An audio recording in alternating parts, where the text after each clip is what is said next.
Olá pessoal, nesse vídeo eu vou falar um pouco sobre este livro aqui, O Sagrado e o Profano, a Essência das Religiões, Mircea Eliade. Essa é uma editora do Livros do Brasil de Lisboa, de 1960. Então ele vai falar sobre o espaço sagrado, o espaço profano, como é que isso se construiu, e então eu vou tratar de algumas questões, né? Bom, primeiro, essa questão das mitologias, que ele vai abordar muito isso, né? A gente tem como pano de fundo a questão dos arquétipos. Então, Jung, ele via as mitologias como expressões simbólicas das experiências humanas compartilhadas. Então, são uma forma de expressão do inconsciente.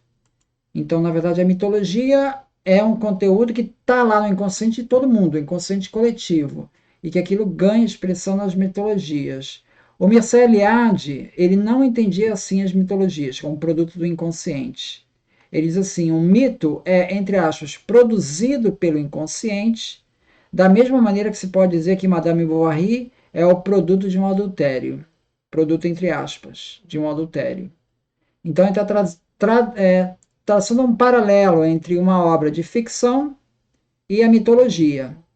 As duas são frutos da psique humana, são frutos da mente criativa humana.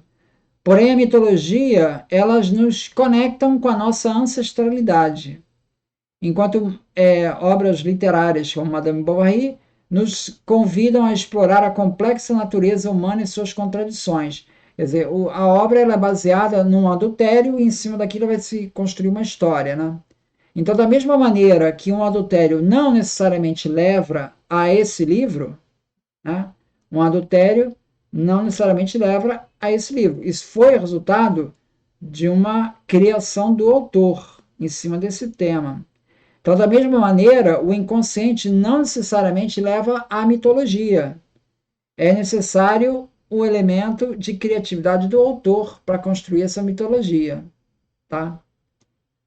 Mircea Eliade, ele observa que nas culturas primitivas, atos como comer as primícias dos tubérculos, né, os primeiros tubérculos, né, ou comer porcos durante as festividades, remete ao ato de comer o corpo divino, tal como durante as refeições canibais.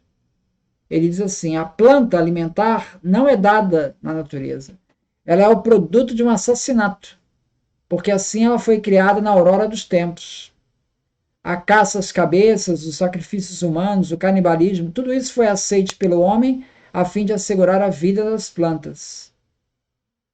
Então ele está fazendo referência a esse conceito de que a divindade morre, o corpo dessa divindade é espalhado por toda a terra e depois é que nascem os frutos. Então o fruto, ele é parte da divindade que está renascendo.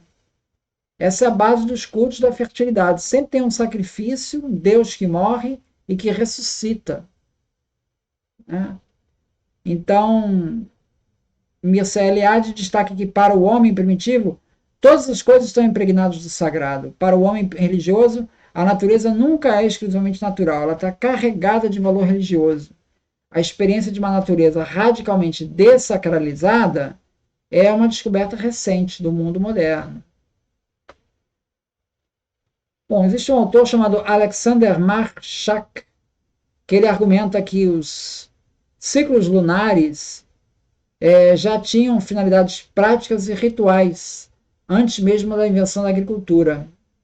E, inclusive, estava presente nas mitologias arcaicas. Ele usa um osso, que é conhecido como osso de Xango, que ele tem marcas nesse osso. E ali é conhecido como um primeiro sistema de contagem. Para o Alexander Marshak, essas marcas aí, elas têm ligação com os ciclos lunares. O Mircea Eliade, ele destaca que enquanto a Lua possui fases, então ela muda, ela vai mudando com o tempo, ela se transforma. O Sol, ele não se transforma, ele todo ano ele é sempre o mesmo Sol. Então ele diz assim, as hierofanias solares traduzem os valores religiosos da autonomia e da força, da soberania e da inteligência do Sol. É por isso que em certas culturas assistimos a um processo de solarização dos seres supremos. Por outro lado, a Lua ela é muito mais instável. Ela revela que não somente a morte está indissoluvelmente ligada à vida, mas também, sobretudo, que a morte não é definitiva, ela é sempre seguida por um novo nascimento. O simbolismo lunar sublinha que a morte é a condição primeira de toda a regeneração mística. Edward Taylor, em 1871, ele escreveu um livro chamado Cultura Primitiva, né, em que ele desenvolveu as teses de Max Miller e propõe, respectivamente, o conceito de animismo. Animismo vem do latim animus, que quer dizer alma. E ela é tida como a forma mais antiga de religião, em que para o homem primitivo, tudo, inclusive paus e pedras, tem alma, o que explicaria o culto dos mortos e antepassados, bem como o nascimento dos deuses. O Mircea Eliade destaca que a hierofania da pedra ela possui um elemento sagrado por excelência. Por quê? Porque a pedra ela não muda, ela é a mesma. Então isso guarda uma analogia com a irredutibilidade do ser absoluto. Então, Mircea Eliade diz assim: captado graças a uma experiência religiosa, o modo específico de existência da pedra revela ao homem o que é uma existência absoluta, para além do tempo, invulnerável ao devir.